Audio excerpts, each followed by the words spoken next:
everyone, and welcome to session two in today's digital learning with Renfrewshire session in partnership with Google for Education and DigiLearn Ren.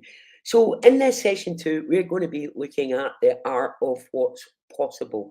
And really, the reason we've called it the art of what's possible is we're looking at some pretty outstanding potential in terms of website building really easily with Google Workspace and Google Sites in Google Workspace. But we're also looking at the theme of art, and we're going to be exploring Google Arts and Culture, which you may not yet have discovered. So in this session, I'm just going to very quickly get into it. Please ignore bullet point 4 in there. We're not going to be looking at screencastifying because we did that in session 1. But we're looking at Google Arts and Culture today, so we're going to give you an overview of that straight away. Then we're going to go on and look at a website and how we might create our own, and we're going to look at how we customize that website and begin to add different types of content to it.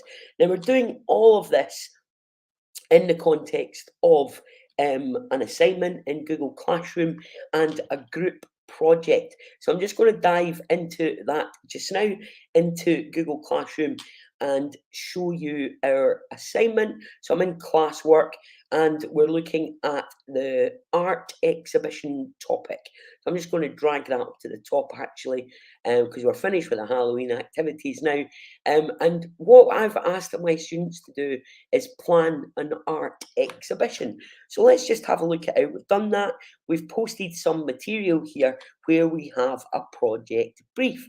Now, what we've used to create the project brief is Google Slides. And let's just show you what is possible in terms of visually appealing Google Slides.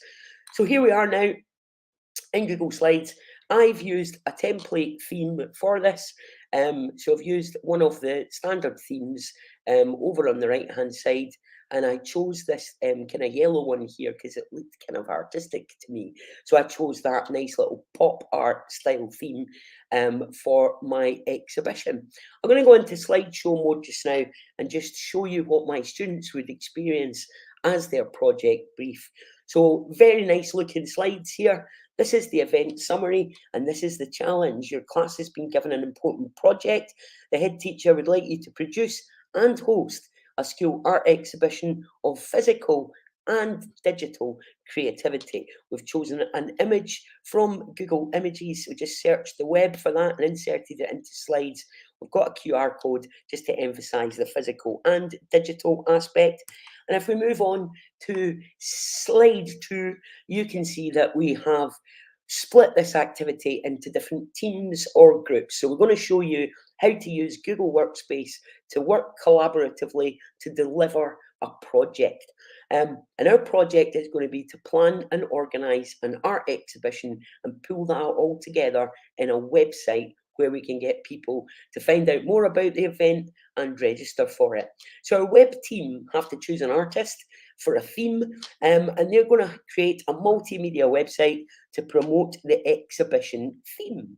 As we move on, we can see we've got a content team as well, and their responsibility is going to be to pull together all the classes' artwork, physical and digital, so that we've got exhibition content to display. Then we've got our marketing team. They're going to be responsible for planning and promoting the event itself. So they're going to be involved in designing all the promo campaign, and that means promotional assets like posters, video, social media posts, and email marketing. And then as we move on, we've got the event team, and their main task is to deal with the event sign-up process. You can see we've got a little GIF playing in the background for them to show them how they create that event sign-up using Google Forms. And what they're going to have to do is create the event sign-up and then paste that embed code onto the event registration webpage.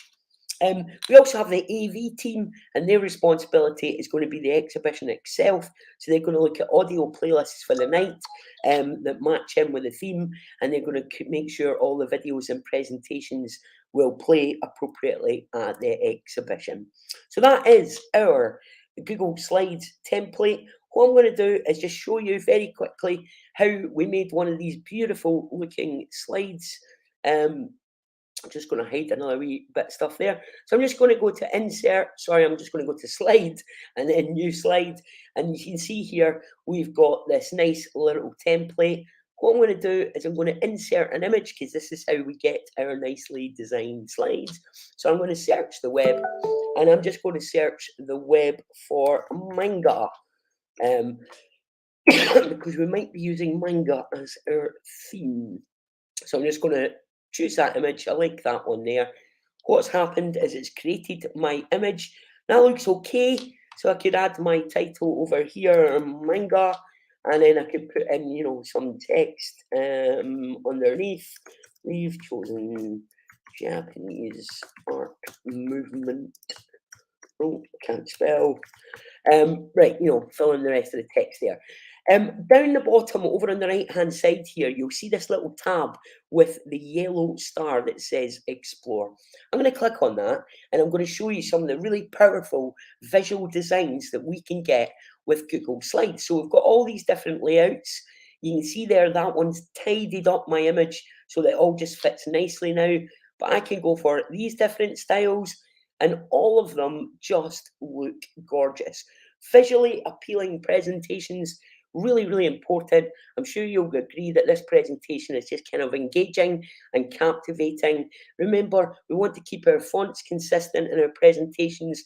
We want to go for a visual style that is coherent and consistent. We don't want, different coloured backgrounds every 2 seconds. Want to give it a nice theme.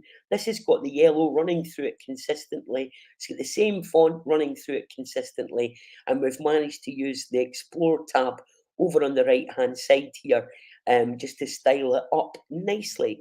If I go and add another new slide now, so what I did there was I right-clicked on a slide, and I just hit New Slide, and you can see here I've got another new slide. I'm going to show you how you would bring in video to make your slides more engaging. So we go to Insert. This time I'm going to choose Video. And then what we get is a YouTube search coming up there. Now, this may be restricted in your organization depending on your YouTube permissions, but this is the art of the possible. So this is what is possible there. Let me just see if we can find something vaguely appropriate. So I'm just going to search what is manga. And we'll try and get, here we go, there's some information about manga. And I'm just going to pop that one in there to show you how you can add a video. Now you can resize your video. So obviously mine is pretty wee looking there just now. Can resize it. It'll also go full screen when you play it. And when you click on the video, you've got some settings over the right hand side. So you can decide whether you want your video to play automatically, to play on click, or to play when you hit the play button. You can also decide the start time for your video, which could be really powerful. So if you want to share a YouTube video with your class, but there's only a little bit of that video that you want them to watch, then you can set the start time and the end time. And that is how slides can be really visually appealing. So our project brief was in the slides. We know now exactly what we're doing as a class. If I go back to classwork, then let's have a look at a website example. So what we've been asked to do is to create a website for our event. And you can see that I've got one here that I've already started, which is all about Vincent van Gogh. Now, this is the website preview. So this is what my students will see. This website took me about 20 minutes to create. So used Google Sites. Now, I know my way around Google Sites, so it may take you a wee bit longer. But this is how stunning you can make a website. So on the internet, this is published, it's live, it's got a web address, and all I need to do is scroll down there. We don't have much on the home page, but if I go to the About the Artist page, you can see it looks gorgeous. And if I scroll down, you can see I've managed to embed a video. We've managed to embed a little map over here of the Van Gogh Museum in Amsterdam. And then we've got these beautiful looking cards which just come in automatically when we paste a web link. So you can see here that we can explore further, and that'll take us to the Van Gogh Museum website, but doesn't it just look gorgeous on our Google site that we've got this little thumbnail image, we've got a title, and we've got a description, and you won't believe how easy it is to get things looking that nice with Google Sites. Scroll down further, we've got another video, and then here we've got a link down the bottom to Google Arts and Culture, which is one of the exciting things that I'd love to share with you today. So if I click on the link there to Google Arts and Culture, then what's going to happen is it's going to open me up on the Google Arts and Culture website at this specific beautiful example to do with Vincent van Gogh, Van Gogh. And as we scroll down, we can see we have actual content, navigatable street view style content from the museum itself, which is really bringing this museum to life for us. So we're able just to navigate through. This is obviously Google technology, and this street view content has been pulled right into this kind of web story. So as we scroll down, we're able to go through a journey with Vincent van Gogh, and this is extremely powerful in terms of our learning. So we've got actual museum 360-degree imagery here that we can just browse around and navigate. So very, very powerful. This is what I've pasted on my website, but in terms of Google Arts and Culture in general, let's just go to the homepage and talk you through what you'll find here. So this is the homepage, it's artsandculture.google.com, and you'll see on the homepage here, we're just drawing attention to different features of the site. So you see here, we've got various games, we've got geo artwork, and then there's just some featured content. All of it is stunning. And there's some games and interactive content in there as well. So that's the homepage. It just takes you through a kind of overview of all the different aspects of Google Arts and Culture and some of the kind of top features that you'll see in there. Getty Museum Immersive Experience, for example, which you can explore. And again, this is totally immersive because you can play with the content in here and you can enter the gallery and actually go inside this museum and navigate around it. Absolutely fantastic. If I go to the Explore tab, then you can see here that I'm able to browse historic events, historical figures. So we're not just talking about art here, we're talking about cultural content as well. It's all beautifully designed, and it's all very immersive as an experience for your pupils. One thing that I want to show you that's really cool is the art movements. So if you are teaching art at all, then you'll know that I was involved in post-impressionism. And in there you can see there's quite a lot of content about Vincent van Gogh. So why did he cut off his ear? And this takes us through lots of original artifacts. So in terms of understanding, you've got actual artifacts in there. You've got the paintings themselves that zoom in, and you had there some excerpts from a notebook there as a proper historical artifact as well. So really powerful Google Arts and Culture. And there's one thing that I want to show you before we move on to the rest of our task. If I click on play, then there are some games here, and the one that I'm most excited about is the 3D pottery. So let's just have a look at this one. So this is just a little game. It works in the browser, it'll work on your Chromebooks, it'll work on any device online. So you just hit play, and then what we are being asked to do here is create a piece of art. So there's only one that I'm able to replicate at the moment. It's this one here, the terracotta amphora, and that's from the Metropolitan Museum of Art in Greece. If I click recreate this pot, then what's going to happen is we're going to open up our little game play, and you can see here I've been told with this little tooltip to use my cursor to create a hole. So I'm just going to use my cursor there on the top, and what's going to happen is I'm just dragging it down, and you can see that I am beginning to create this pot. So that's us. Now we can use a cursor to give it shape. So I'm going to come to the outside. The wheel is spinning as I go, and I'm just going to rotate that down, and then I'm going to go further down and just add, I mean, it's not looking really too like the actual pot, but not bad. So I'm going to put finish sculpting. And now what we've got to do is add some handles. It's telling me to drag from the side of the pot to create a handle. So let's just do that. Oh, not bad. We're going to duplicate the handle on the other side. That was easy. And I'm just going to hit next.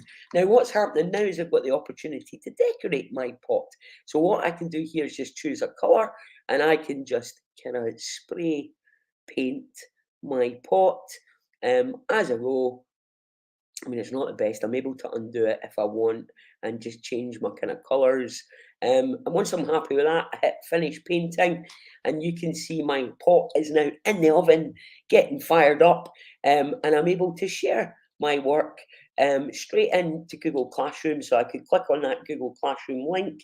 I could choose my class, and what I could do there is I could just share that into the classroom. So I'll choose make an announcement, and then what's going to happen is it's going to link my pot. So I'm going to put, here's my pottery. It's going to link my pot. And isn't that beautiful? I'm just posting that in. Here's my pottery. I've posted it to my class, and I can view that straight in there. All of the content in Google Arts and Culture, by the way, is shareable like that to Google Classroom. So if I go back to, say, historical figures, let's just put Barack Obama. And what I can do when I hit the share button, you'll see that the Google Classroom icon comes up. I can just click on that, and I'm able to share it directly in to my classroom. I could create an assignment straight from here. Remember, we're all about saving you time with this digital technology. It takes a wee while to invest in it in the beginning, but once you've built these assignments up, once you've got that content in there, it's really quick and easy to share it into Google Classroom. And remember, of course, when you create assignments once, you can copy them over into other classrooms. So hopefully when you start to invest in this whole digital revolution in terms of your teaching and learning content, then you'll be able to duplicate and share. Like we saw with the rubrics, you can copy things over, you can duplicate them, you can share very easily. And that really is how easy it is to create these kind of stunning resources. I'm going to jump over. So that's Google Arts and Culture. Remember, it's artsandculture.google.com. My colleague Niall is going to show you a little bit of musical fun with Google Arts and Culture in the next session. But for now, I'm just going to jump you back over to our main project, which is this Google Sites activity. So remember, our class has been charged with the responsibility of creating an art exhibition and building a website around that and planning the event. We used Google Slides to create a really visually appealing project brief. And now I'm going to show you how we can use Google Docs to track the management of an event. So if I go into Event Planner here, I can click on that. I'm just going to show you a few new features of Google Docs that are really quite cool. So what we've got going on here is we've got our project, and you can see here that where it says brief, we've got a link into our document. Now, what I did to do that, there's a couple of ways. So I could just put an @ symbol, and then I can mention people. So I could just mention a person in here. I could put in some building blocks. So I could use meeting notes. I could put an email draft in, a product roadmap, or a review tracker. Now, the one we've got down below is the product roadmaps, this one here. And there's the files there. So I could choose school art exhibition slides. And what that's going to do is embed that document in this little kind of interactive chip. So I can just preview that, click on it. I can preview this whole slides deck within my Google Doc. I don't need to go anywhere else. It's there. It's here. I'm not having to navigate different tabs. I'm able just to scroll through the presentation and stay focused on the document at hand. So very, very handy to be able to add in documents.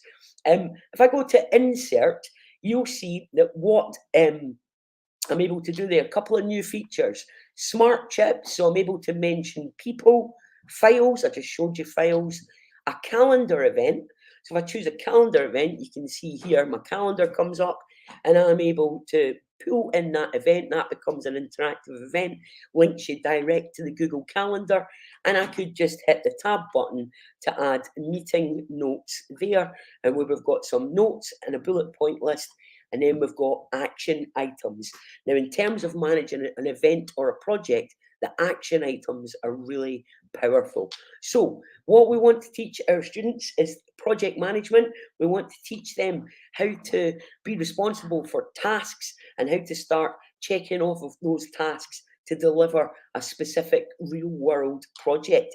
Google Docs is an excellent way to do that. We use this in our work all the time as a business, where we're able to check off our tasks, make sure that we've got everything done for projects. And we do that using this new feature called the checkbox list. It seems like just a little feature, but it's so powerful. So you find the checkbox list up here where you would find the bullet points, and it's just the one with the tick marks next to it. So it's not a bulleted list, it's a checkbox list. But the checkbox list becomes very powerful when you start to create tasks. So for example, my task might be create a promo video. Now, that's great. We need to create a promo video. That needs to go in as a list. Now, you'll notice on the left-hand side of my little checkbox, I've got this little hover over assign as a task. This is super powerful. So I'm going to click on that, and I'm going to assign this to a member of my team. So I'm going to just type in Niall. I didn't need to mention him there. I could just type in his name. And I'm going to give Niall a deadline for this. So I need Niall to do that by Friday the 28th. And I'm going to assign that to Niall as a task. What's going to happen there is that Niall's going to be notified, and that is going to go into Niall's Google task list. So if Niall goes over to his tasks here, again, he doesn't need to leave the document. But you see, I've got quite a lot of tasks I need to do, haven't I? But if Niall were to go in there, he'd see that there. I could add another task that says share meeting notes. So let's just add that in there. And what I'm going to do is I'm going to make that me. So I'm just going to assign that to myself. And I'm going to put today as a deadline for that. So let's just bring up my tasks and see how quickly that goes in. Look at it there, top of my list, share meeting notes, and I've now got that on my Google Tasks. Remember, Google Tasks available on mobile devices as well, so you can have your to-do list with you wherever you go. We've got the tasks and calendar and note-taking integration across all of Google Workspace. So wherever you are, it doesn't matter if you're in docs or slides or sheets, you're always going to have this little bar where you can see your tasks list and just be more productive. Just keep an eye on what you've got to do and keep track of when you get it done and how you get it done. So these little smart chips, not smart chips, sorry, checklist boxes, super powerful. And when you've done the activity in a meeting, all you need to do is check the box and you'll see it automatically gets scored out, and that is now done. I can then go over to my tasks and you can see that that has now gone. So super tie-ins between the documents and your checklist item and another aspect of Google Workspace, which is your tasks and your tasks list.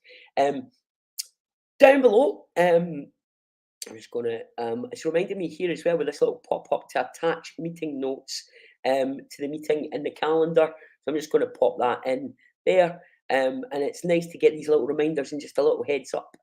I mentioned earlier one of the these new building blocks that we're able to add. So if you go to building blocks, you can see that we've got this product roadmap, and that's what we're using here. We're using this as a way of managing the status of a piece of work. Now, this could be really handy for you as an educator in a school with like maybe a working group or various bits of, activity that you need to say you're planning for an event or a parents' evening. You could just have all the main projects there. You could have the people mentioned. You could have any related files. So you could just click the at button there and I can bring in a file. So let's just say I wanted to bring in this digital marketing planning document. We can add some notes in here. So I could just say, at Niall, this is for you, flag that up to Niall. This is my new project. And I could, of course, begin to use in the commenting features again.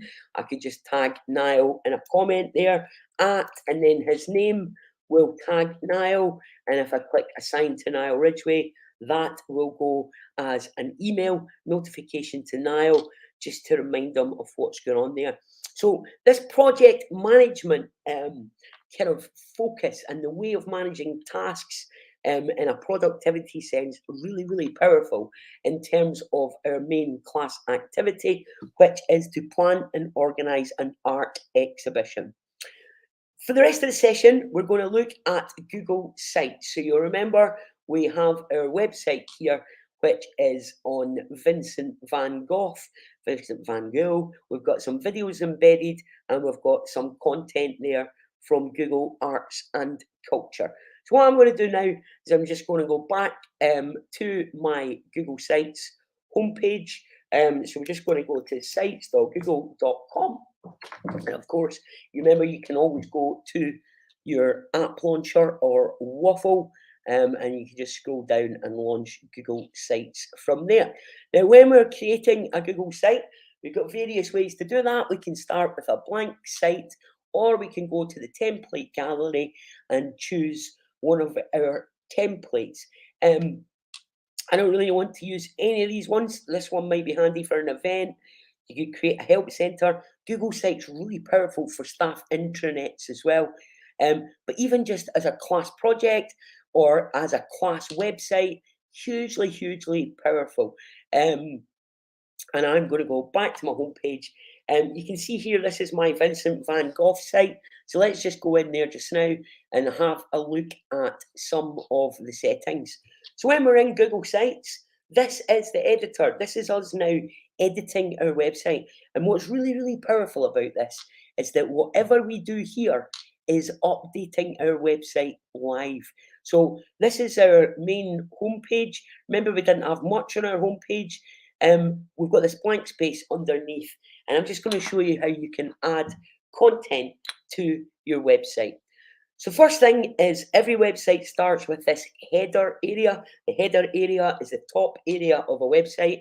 This is good terminology to teach our children and young people, header and footer. So they're beginning to learn digital skills, website terminology, the header and the footer.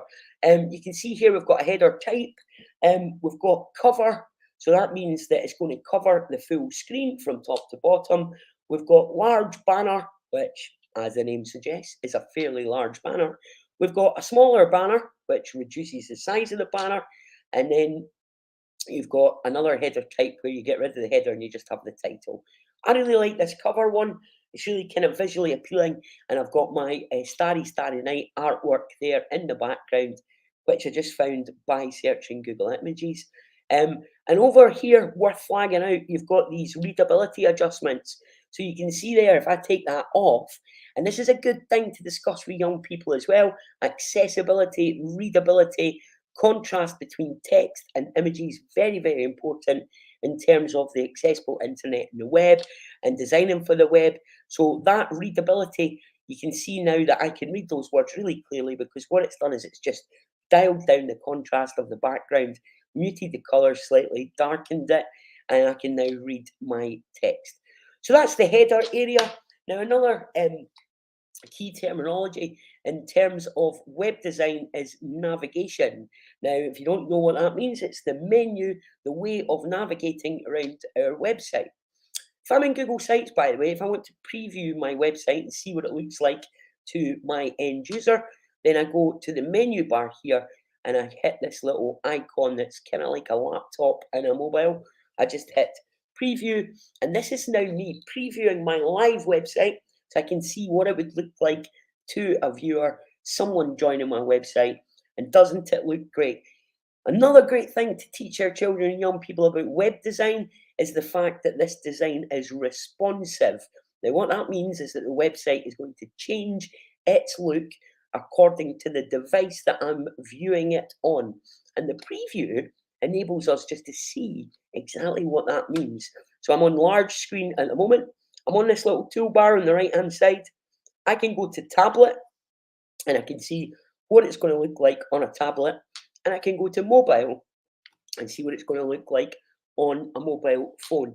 So look at the difference here. One thing I'd flag up with my young people is that the navigation changes quite dramatically. So if you go to tablet, you'll see that the menu is this little side menu with the kind of accordion. Um, Also sometimes referred to as a hamburger menu because it looks a bit like a hamburger. But if we go to large screen, you can see the navigation or the menu goes full screen and it goes along the top. So that responsiveness, a really key thing for web design, but it also means that you know that your website is going to look amazing on any device. A large percentage of website views from mobile devices. So actually more people access the web from a mobile device than they do a desktop. So it's always important in web design to consider that responsive layout and that mobile view. But doesn't this look great? Here is our website. We've got all the content embedded. And what I'm going to do now is I'm just going to show you how we did that. So we've got the About the Artist page here, and what we want to do is we want to show you how we've added some of this content in. All the content can be added in two distinct ways on a Google site. So what you can do is you can just go to this white space, any white space, and just double click on the white space. And what you'll find is this little wheel appears. And in this little wheel, we can add different types of content exactly where we clicked on the page. So we could add an image. If we add an image, then what happens is we get our Google Drive images first of all, but we can also go to Google Images and we can just search Google Images. Now, interesting learning point here as well for young people, responsible use, copyright. Google Images within Google Sites is only searching for free to use content. So you're not going to be seeing any copyrighted images. These images are okay to be used. And I'm just going to choose that one there and click insert. And you'll see now that my image has been inserted exactly where I wanted it to be. And I just want to double click underneath that. And I now want to add a text box. Now it didn't go where I wanted. So what I'm going to do is I'm going to click and drag. I'm just going to pull it underneath there. And I'm just going to now, you see I've got this little toolbar, text toolbar, and I can then just put Starry Night, and that just explains what my image is. If I go into that, I can click edit, you can change the font. These are some new features of Google Sites. Didn't used to have so many font choices. You didn't used to be able to add as much, as many different text features, but you can change the text. It's pre-formatted for title and heading, subheading, and paragraph text. You can make it big. Great new feature is that you can also change like paragraph alignment. If we go to the three dots, you can change the line spacing, which is phenomenal. So if you want your lines to be a bit closer together from a style point of view, you can sort that out in there. And just really, really powerful to be able to add in and change fonts like that. Can select it and change the color. I might want to go blue just to match the Starry Night vibe. But look how easy that was. That's now there. If I now preview that, I'll be able to preview my website and see my new image has been added, and that's going to look great on any device, of course. Come out the preview. Let's just add in some other content now to our website. I'm going to double click on it, and this time let's have a look at how we could embed content from another place. So I'm going to jump over to Google Arts and Culture. I'm just going to crop out of that. Yes, exit out of there. We're going to go to Explore.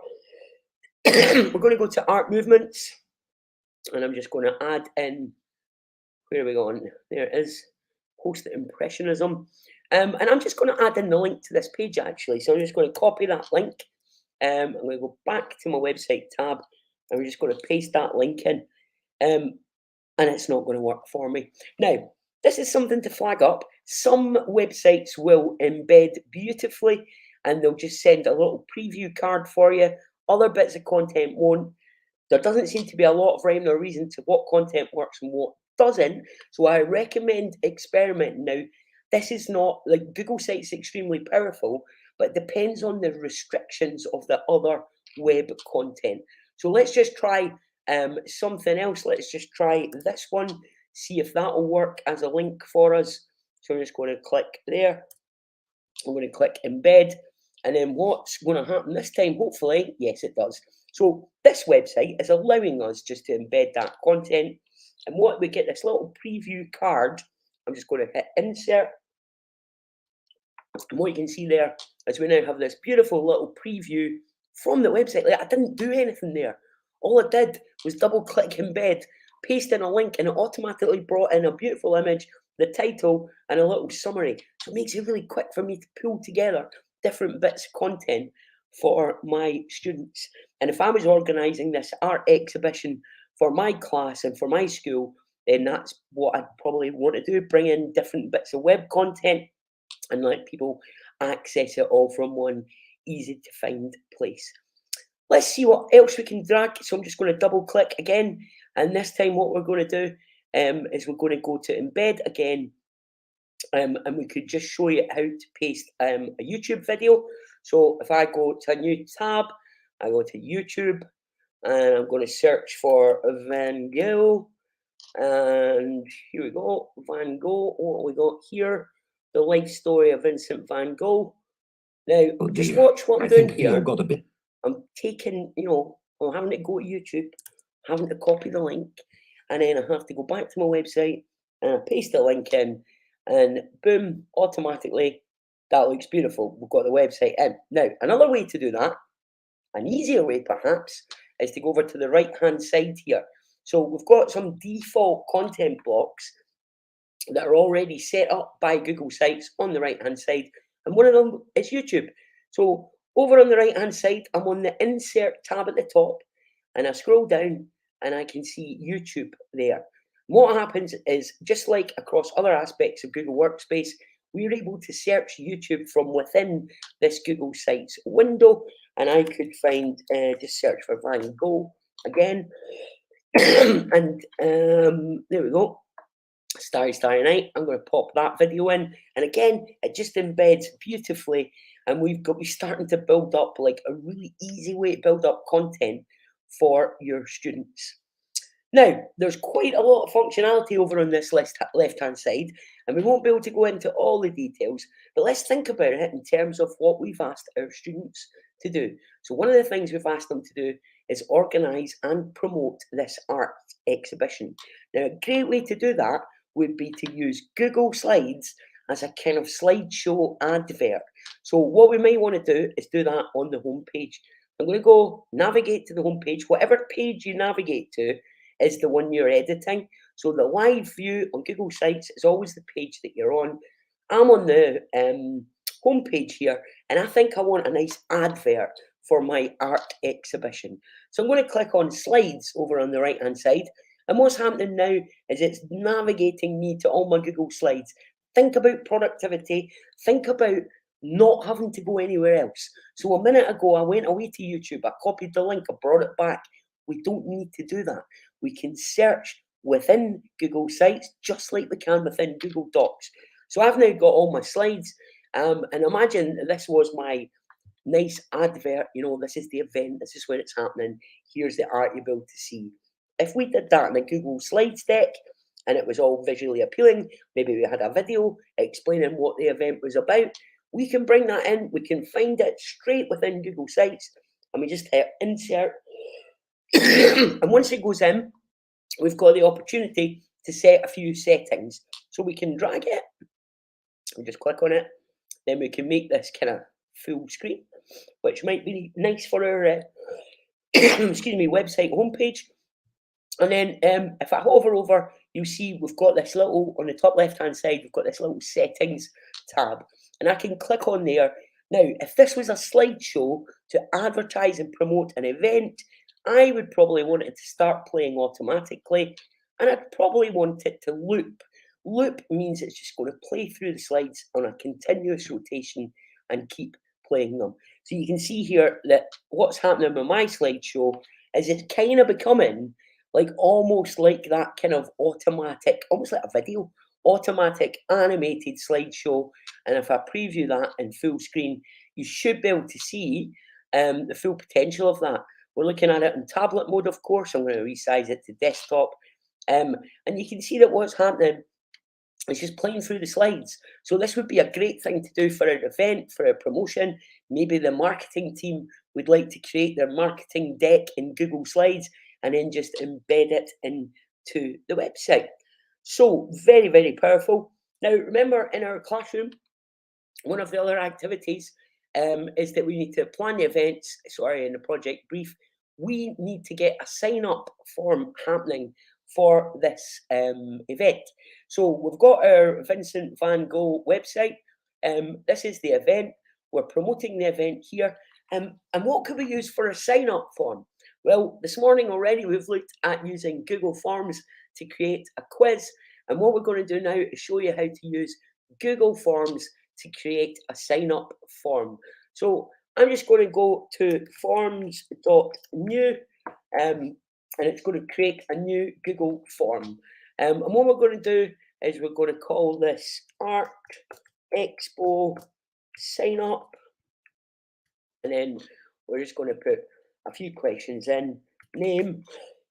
We're going to change the question type. We're going to make that short answer. And then we're going to go over to the right-hand side. We're going to add a new question. We're going to call this email. And what we're going to do there, it's automatically detected this an email's made it short answer. We're going to now put catering requests. And we're going to put any food allergies. Remember, it's an event. We've got some catering. Food allergies, we're just going to put multiple choice. Yes. And no. And then if we said no to that, we might want to go to a specific section based on that answer. So we could add a new section in, and this we could call this like if no. So if they said, if yes, food allergies, and then what we could do is just add a little question under there where we've got a paragraph. Please explain your allergies. And it lets them put that under there. Down here, we need to click the three dots in the bottom right hand side and we need to put go to section based on answer.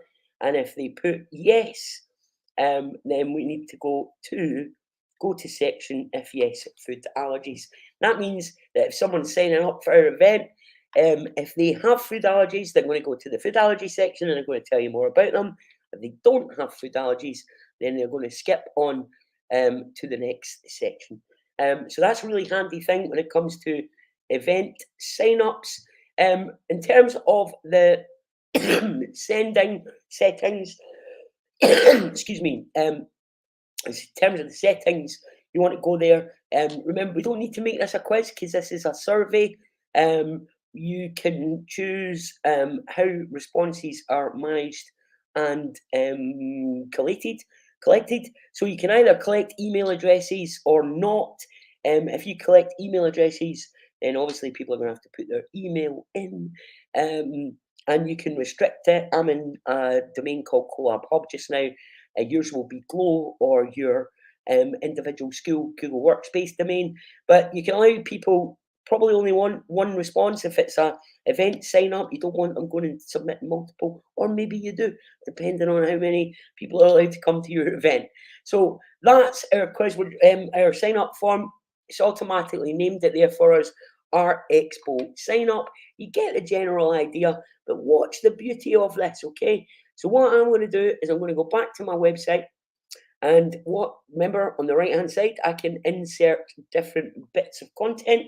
So you'll notice now I could just double click and go to Drive and it will open up Google Drive and I'll go and find my form. I could do that. Or I could just come out of that again.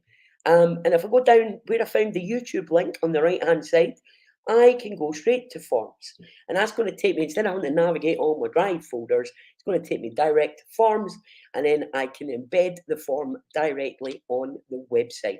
So if I click on Art Expo sign up, come down to the bottom, I hit insert, and then what's happening now is that my form is right in the middle of the website. It's in this nice little section. I think I probably want it to be in the middle. And just to draw attention to the form, I'm going to style my website a wee bit. And over on the left-hand side here, see how I can change the style of the section. I'm going to change that to yellow, and that's just going to make my form pop out and be really kind of obvious.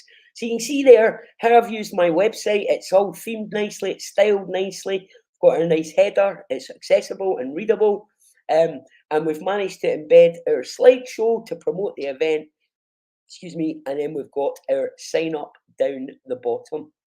If I go to the Our Work page, then this would be where you would showcase your students' work.